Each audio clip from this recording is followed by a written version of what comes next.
બે દિવસ પહેલા કોંગ્રેસ પક્ષે એક મ્યુનિસિપલ કમિશનરને આવેદનપત્ર આપવામાં આવ્યું હતું કે કેકેવી બ્રિજની નીચે જે ગેમ ઝોન છે એ રદ કરો, પણ આજ સુધી કોઈ અમને જવાબ ન મળતા તો આજે કોંગ્રેસ પક્ષે લોકોના જાહેરમાં સૂચનો માંગવામાં આવે છે કે આ બ્રિજ થવો જોઈએ કે ગેમ ઝોન થવો જોઈએ કે ન થવો જોઈએ એ બારામાં, પણ આજ સુધી કોઈ કરવામાં આવ્યું નથી. એટલે આ ગેમ ઝોન રદ થવો જોઈએ.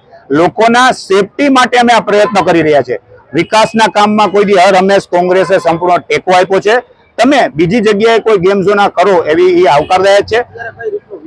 અમારો આજે વિરોધ એ છે કે લોકોના સૂચન માગી કે ગેમ ઝોન થવો જોઈએ કે નહીં, એનો મોબાઈલ નંબર, એનું નામ, આ પદ્ધતિથી અમે કોંગ્રેસે અહીંયા એક કાર્યક્રમ રાખવામાં આવ્યો છે.